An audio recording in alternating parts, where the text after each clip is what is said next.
Salam alaikum, Tadli d'Azul, bonjour. Bon, bah ça faisait longtemps, je fais cette petite vidéo pour vous saluer toutes et tous. Certaines ont envoyé des messages, alors vous faites plus de live, vous allez bien, tout ça? Oui, rassurez-vous, tout va bien. Simplement, j'étais en voyage, puis de temps en temps, c'est vrai que je déconnecte des réseaux sociaux, tout simplement. Donc il n'y a pas eu de live, bon, ça reprendra un de ces jours, hein, il n'y a pas de problème là-dessus. Frag Fran vous salue, Rachid, avec qui je suis toujours en contact, vous salue toutes et tous aussi. Donc bah, là, je suis donc en Algérie, et, bah, au travers d'une petite balade là dans les Aurès, du côté de Renchela, dans la partie aride des Aurès, parce que vous savez bien, il y a deux parties, une partie très verdoyante, avec des sapins et tout ça dans les montagnes, très très verdoyante, et il y a une partie, comme vous le voyez, très aride, qui est mon coin plutôt. Voilà, dans un petit chemin de montagne très très peu fréquenté.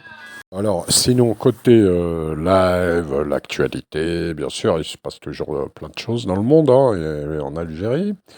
On tâchera de reprendre sur la chaîne des Eddy, notre destin aussi, hein, de temps en temps. Bah, dès qu'on le sentira, quoi, tout simplement, hein, voilà, c'est... Parce que faire des lives pour faire des lives, bah, comme vous savez, ça m'intéresse pas spécialement. Donc, si j'ai vraiment quelque chose à dire, je le dirai. Alors, j'ai vu hier hein, le live j'ai écouté le live avec Linda Larbaoui et Malik, artisan Malik.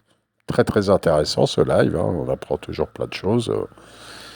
Et par contre, je voulais un peu répondre quoi, à Linda, parce que elle nous dit dans ce live que du fait que l'ancien beau-fils, quoi, toujours beau-fils mais, de Trump, Kouchner, le juif, donc sioniste, pro-Israël à fond, serait donc a pris ses distances. Oui, ça c'est vrai.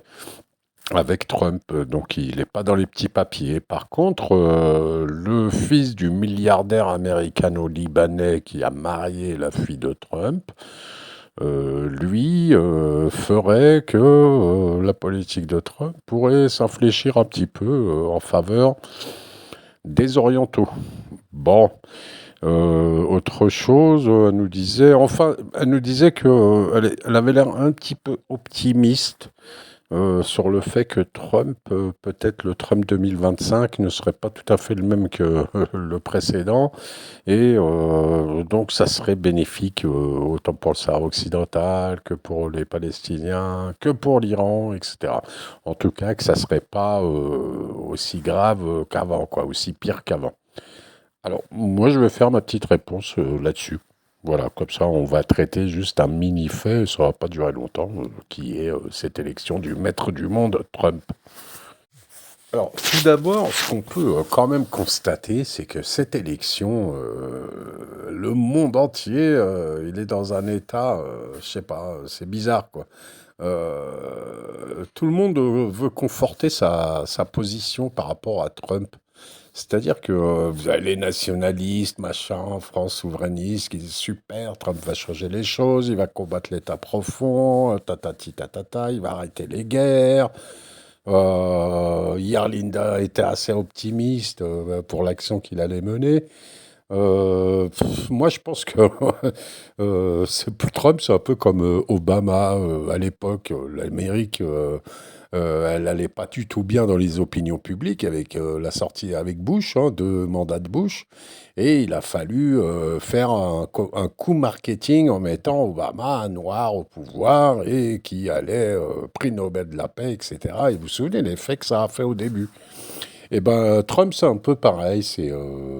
C'est un produit marketing multi-usage, en fait, et chacun trouve ses propres intérêts selon ses vues, quoi, dans ce bonhomme.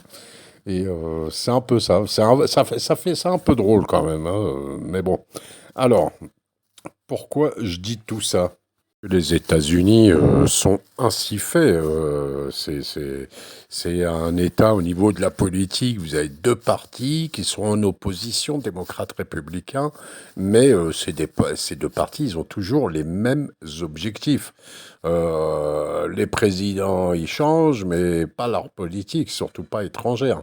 Vous avez des stratégies, des tactiques qui varient comme ça marginalement, mais entre les différentes administrations, démocrates ou républicains ou trumpistes. Mais le point essentiel, c'est que l'orientation politique, elle ne change pas. C'est toujours dans un cadre impérialiste et leur seul but, c'est la soumission complète au projet hégémonique américain. Il n'y a rien d'autre qui est toléré.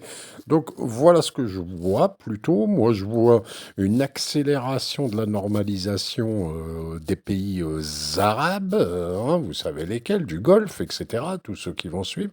Donc une accélération, notamment l'Arabie saoudite.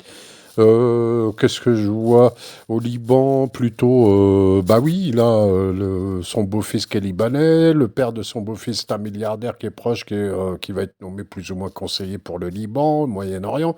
Donc je vois plutôt une accélération anti-Hezbollah à l'intérieur du Liban. Vous voyez, ça va être un petit peu ça politiquement.